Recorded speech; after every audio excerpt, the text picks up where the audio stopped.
It's true.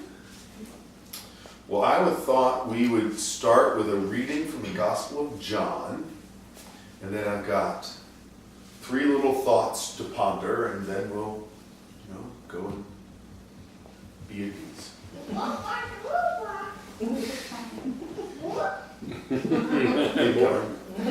Like Oliver, what's more? Chris, did you start with a camera? I did. Yeah. A reading from the Gospel of John, chapter 4. Jesus had to pass through Samaria. So he came to a town of Samaria called Sychar, near the plot of land that Jacob had given to his son Joseph. Jacob's well was there. Jesus, tired from the journey, sat down there at the well. It was about noon. A woman of Samaria came to draw water. Jesus said to her, "Give me a drink." His disciples had gone into town to buy food. The Samaritan woman said to him, "How can you, a Jew, ask me, a Samaritan woman, for a drink?" For Jews use nothing in common with Samaritans. Jesus answered and said to her, "If you knew the gift of God, and who is saying to you, 'Give me a drink,' you would have asked him, and he would have given you living water." The woman said to him, "Sir, you do not even have a bucket, and the cistern is deep. Where then can you get this living water? Are you greater than our father Jacob, who gave us this cistern and drank from it himself with his children and his flocks?" Jesus answered and said to her, "Everyone who drinks this water will be thirsty again. But whoever drinks the water I shall give will never thirst. The water I shall give will become in him a spring of water welling up to eternal life." The woman said to him, "Sir, give me this water, so that I may not be thirsty or have to keep coming here to draw water." So Jesus said to her, "Go, call your husband, and come back." The woman answered and said to him, "I do not have a husband." Jesus answered her, "You are right in saying, 'I do not have a husband,' for you have had 5 husbands, and the one you have now is not your husband. What you have said is true." The woman said to him, "Sir, I can see that you are a prophet. Our ancestors worshipped on this mountain, but you people say that the place to worship is in Jerusalem." Jesus said to her, "Believe me, woman, the hour is coming when you will worship the Father neither on this mountain nor in Jerusalem. You people worship what you do not understand. We worship what we understand, because salvation is from the Jews. But the hour is coming, and is now here, when true worshipers will worship the Father in spirit and in truth. And indeed, the Father seeks such people to worship him. God is spirit, and those who worship him must worship in spirit and in truth." The woman said to him, "I know that the Messiah is coming, the one called the Anointed. When he comes, he will tell us everything." Jesus said to her, "I am he, the one who is speaking with you." At that moment, his disciples returned and were amazed that he was talking with a woman. But still no one said, "What are you looking for?" Or, "Why are you talking with her?" The woman left her water jar and went into the town and said to the people, "Come, see a man who told me everything I have done. Could he possibly be the Messiah?" They went out of the town and came to him. Meanwhile, the disciples urged him, "Rabbi, eat." But he said to them, "I have food of which you do not know." So the disciples said to one another, "Could someone have brought him something to eat?" And Jesus said to them, "My food is to do the will of the one who sent me, and to finish his work. Do you not say, in 4 months the harvest will be here? I tell you, look up and see the fields ripe for the harvest. The reaper is already receiving his payment and gathering crops for eternal life, so that the sower and the reaper may rejoice together. For here the saying is verified, that one sows and another reaps. I sent you to reap what you have not worked for. Others have done the work, and you are sharing the fruits of their work. Many of the Samaritans of that town began to believe in him because of the word of the woman who testified, "He told me everything I have done." When the Samaritans came to him, they invited him to stay with them, and he stayed there 2 days. Many more began to believe in him because of his word. And they said to the woman, "We no longer believe because of your word, for we have heard for ourselves, and we know that this is truly the Savior of the world." Gospel of the Lord.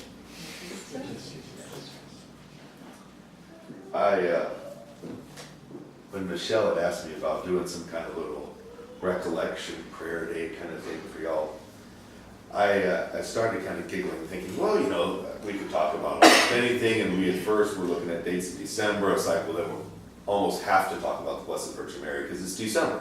You've got the Immaculate Conception, you've got Guadalupe, you've got Mary Mother of God at New Year's.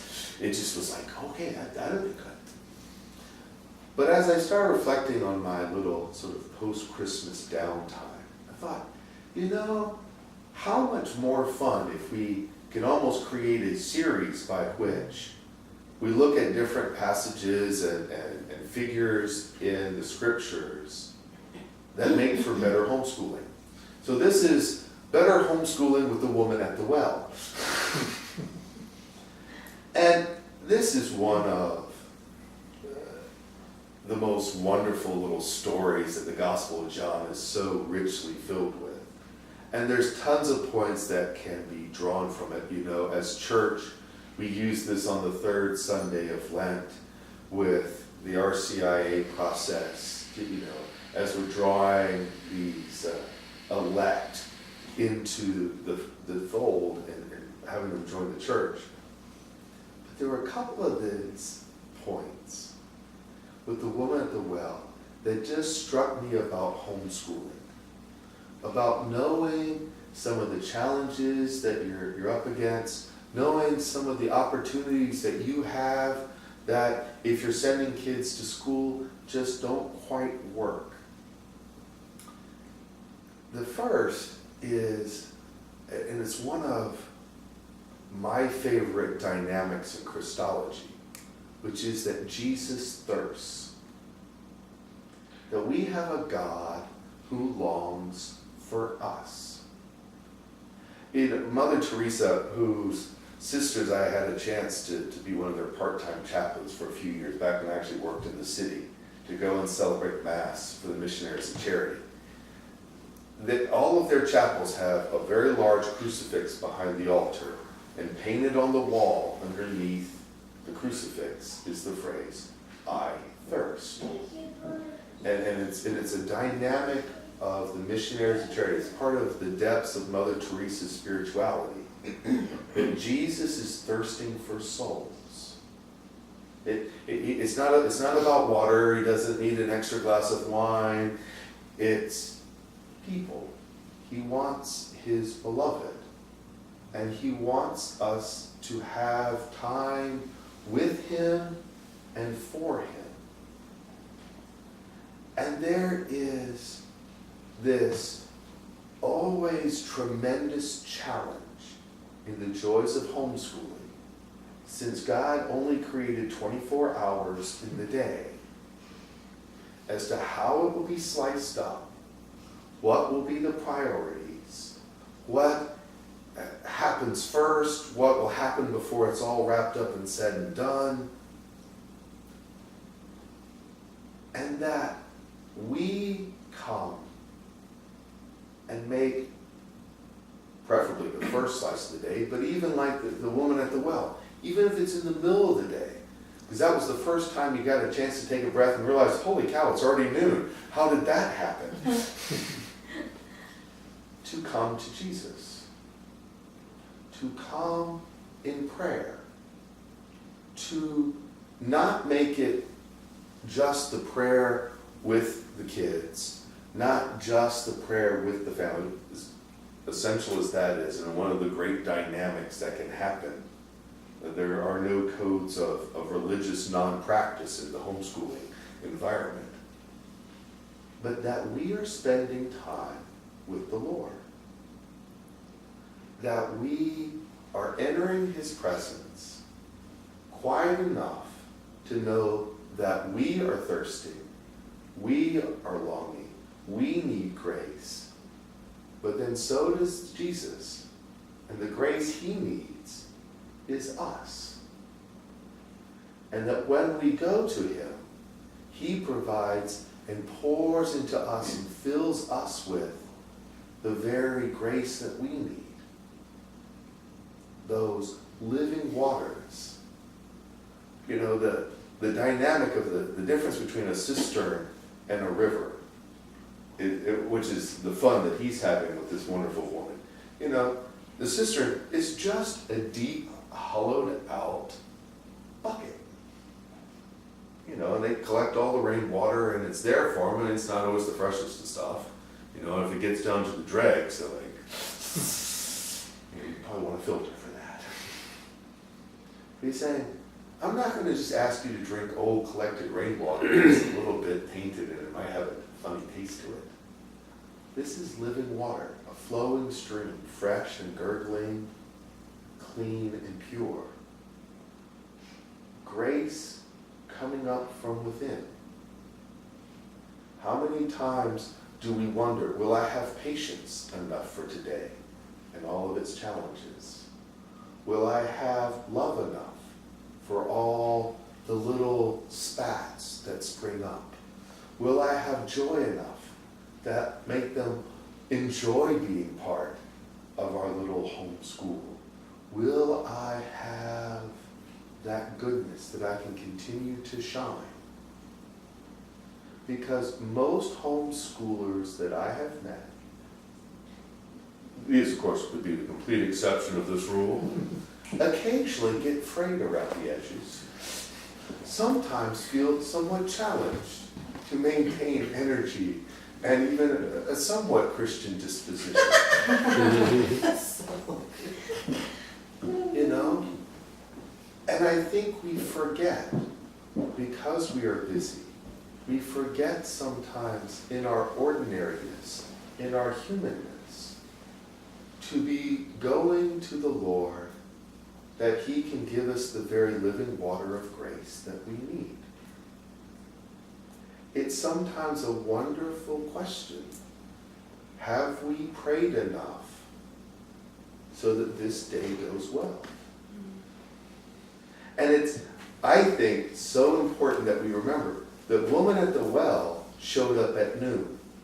No one goes out in the heat of the day to draw water. That's like the worst possible time to do it. It's like turning on your sprinklers at that time of day. Mm-hmm. But that's when she got out there. And maybe it's because of her sinfulness. Maybe it's because of all of her other stuff. But I find it's best just to remind folks, whenever you notice, you know, my prayer bucket's empty. That is the hour of the day to do a little praying. Mm-hmm. You know, you don't have to say, oh, well, I missed my morning prayer this morning because the little one woke me up and then my day started and now it's gotten away from me. Oh, well, I'll have to wait till tomorrow. So now I have official permission to be crabby for the rest of the day. Because that could happen. But if we just say, you know, maybe the reason why I'm feeling a little short, maybe the reason I'm feeling a little thirsty, I need to go back to the well. You know, we can give ourselves time out enough. I've never found the Lord had a problem answering the prayer, particularly of a concerned parent. Lord, give me the strength to love my child more, and I'm going to need it now. I don't think it's, well, I'm sorry, we'll try to get it out to you in overnight express. You know, if the UPS guy knocks, that's probably your package for you. He is so utterly generous. But I don't know that we always remember and then soak in those living waters of prayer. To know that they are always there because he is thirsting for us. He wants to be with us. There's nothing else the Lord has in mind than to fill our hearts to overflowing. And it's so wonderful because there is great freedom in homeschooling. How you incorporate prayer in the day, how you make it a communal event, and how you make it a personal event. But until all the living waters are flowing, keep going back to the well. Because he promises us. The second dynamic in this story that always makes me giggle, and anytime I'm working with Catholics, they're the only group that would be better than working with Jews, is when she's like, well, give me this little rock. I really want to say, well, go call your husband. Now, I have yet to meet the homeschooling family where the wife has had 5 husbands. It's just not the dynamic, generally speaking. But the dynamic with the Lord, no matter what our vocation is and how saintly we are, the Lord will always tell us who we are and is always going to hold before us whatever we've done, whatever's been good, whatever's been rotten, because he loves us for who we are, not some, mythical, magical thing. It's the sinner that we actually are. And it's very challenging to be that known. This woman says a very striking thing in my opinion. He told me everything I'd done.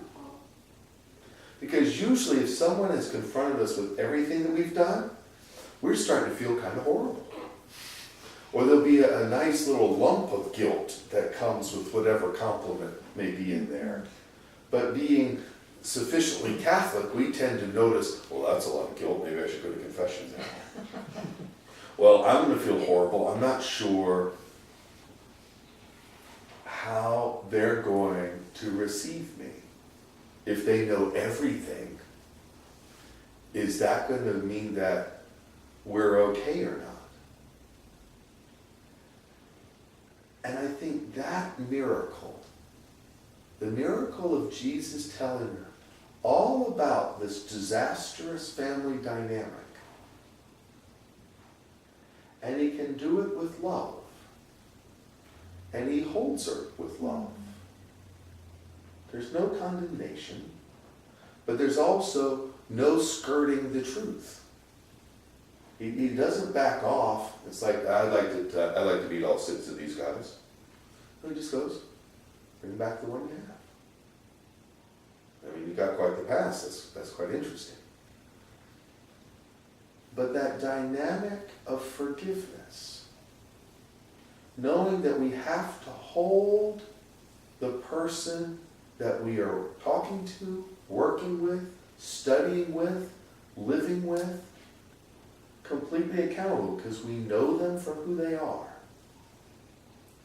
And yet to hold that with a love that doesn't condemn, that is able to forgive, that is free enough to empower them to move past even their failings. Because it's a wild thing. One of the dynamics it's not even possible to avoid. If you're homeschooling, you really all know each other. You know every lump, you know every bump, you know every gift, you know every strength. How could you not? And all of the kids completely know y'all. Well, Mom's not gonna be happy about that one. No. Once Dad gets home, that's gonna be a conversation. You know? And yet, how important it is, because there are so many interactions, because the space in one sense is so close, that we hold loving forgiveness true to accountabilities. You know, you can't say the wrong thing is right. That kind of lie helps no one. But to be able to say, this happened, this is not okay, and to still love them, and to hold them in love. Because this one who shows us. Our boys are fine. You can leave our boys there. Sorry. That's fine. I give her a grace. Okay, but, okay. I thought you said you were picking up our boys. I can pick them up too. No, that's okay. They can stay. What about John? I don't know what you think. Sorry. Get him, that's fine. Yes, Dad. Yes or no? Yes. Okay. But the challenge of that is to be able to say, this is what's happened. And know that truth is so valued that condemnation isn't the first reaction, but truth is. And then to hold them in love. Because forgiveness, in so many respects, is that ability to name the sin, and instead of creating punishment, is to hold the dynamic of love. You are still mine, I still love you, and we are still one. I'm not going to take it out on you. I'm going to forgive it. In justice, you can say, oh, you're going to get yours. But in forgiveness, we let that go. And that's, I think, a very wild mix. But most of the real loving families that hold so strongly together in homeschooling, it's because of that level of truth that holds with love. And it's together. It's not either or, it's both and. And Jesus is able to do it for this woman in a way that just shocks her. Because I suspect other people, knowing what she'd done, like, oh dear, you know. Because with certain things, condemnation seems the appropriate answer. And that's a very difficult thing when we become the judge instead of leaving it to God. But when we love, when our answer is love, when they're expecting something else, it's really wild how transformative it is. You know, but when we go to the sacrament of confession, it's never about being condemned. It's about, even this could be forgiven. You know, there is mercy even for this. And how wild is that? That Jesus takes that on. The third, which is, I think, my favorite, and when you see it in a soul, whether it's a little kid or an adult, it's always fun, which is the woman, having encountered this forgiving love, has to tell. You know, like today, I don't know if y'all read the daily mass readings, you know, the leper is healed there in Mark chapter 1. And as the leper is healed by Jesus, he's like, now, shh, don't tell anyone, just go show yourselves to the priest, do the prescribed sacrifices, we'll just call it fair. I'm clean! I'm out of here! I'm clean, gotta tell everybody. Broadcast it to the nations. When we encounter a love that we were never expecting, you have to tell. I got blessed. I really thought they were going to yell. And they didn't. And there is a part of our work as Christians that we have so loved the other that they will tell the good news. You know, the basic notion of evangelization sometimes is that we have held them with a love, and they'll go spread it. And I think knowing how many hundreds of interactions happen each day in homeschooling between parents and children, between teachers and students, between students and each other. How many occasions are there to instill love that then they'll have to tell? That we speak that truth about who they are, speak the truth of how God loves them, speak the truth of life, and allow it to surprise them and overwhelm them. It's like, oh no, that's rather splendid. Because there can be real beautiful articulations of the faith based on actually encountering it.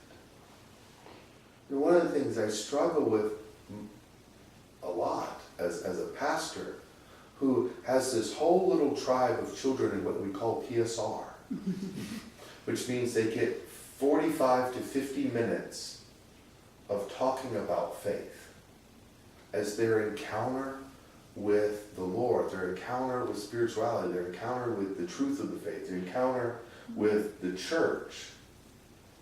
And then they come out like, yeah, I colored something, or we talked about this story, and you can just kind of see like, and I really have no idea what that was about, really.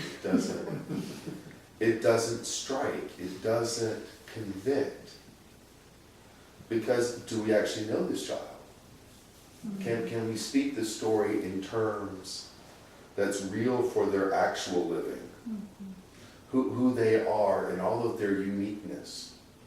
Because, you know, and I was having this joke with Amy a few months back. It's like, you can have 9 children. Those are 9 completely separate souls. No two come out alike. You know? But to be able to speak the truth of faith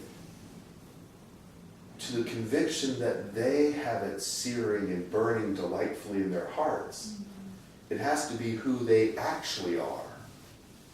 You know? You don't tell George the same story in the exact same way as you tell Matilda, because they hear differently. They're interested in different stuff. Different things captivate them. Different things will so set them on fire. It's like, oh yeah, no. You shouldn't be doing that because this, and this. Because now they can own it. And then they'll tell. And they can tell their little brothers and sisters, because you know how the police department works that way sometimes. But it's because it has captured them. That this woman of the well has to tell the good news because she's heard it. She heard it in her terms. Now then these people from the town come out and then they encounter Jesus and say, oh, well, we don't just believe because of you. We're believing because we have it too. And they never walk away then. Because it's owned. It's the thing that's so amazing that faith is both completely corporate, and we can, write it up in the catechism, and all of these things are true, but it's also always personal. This dynamic, this moment of grace, this blessing is what struck me. It was this encounter of love, this forgiveness, this blessing that changed me. And I think within the wonders of homeschooling, you can hear if they're telling the good news. Are are the way that they talk with each other. Is that sharing the faith, or it's like, oh no, they only got part of that story. And then they have one more encounter. You know? The thing that is often amazing in the scriptures is it's always a spare story, you know, like you just get like the one scene and you kind of want to, well now 6 months later, now how is that going exactly? And it never says, you know. I always want to know, the morning after the party at the prodigal son's return, how was breakfast that day? You know? But we have that in the beauties of homeschooling. If the conversion didn't happen on Tuesday, because by Thursday, well, that happened. You know, he's back to saying those things, or back to picking on him that way. The encounter can happen time and again. They're still thirsting. They can still encounter the truth. They can still be transformed so that they tell the story. You know, that Jesus stays with us.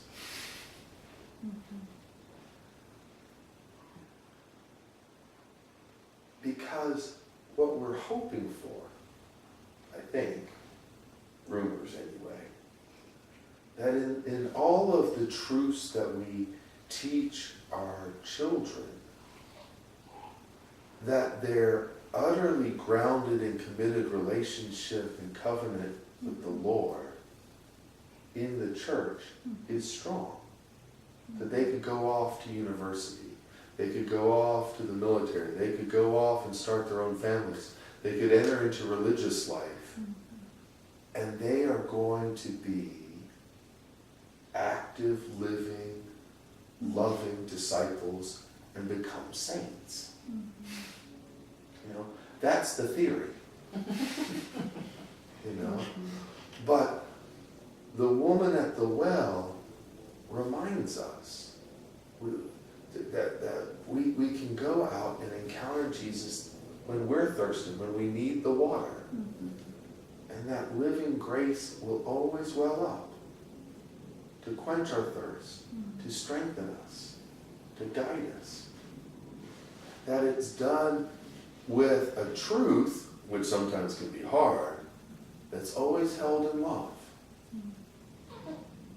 It's never requiring us to be hated. But it does require that stark look. This is who you are.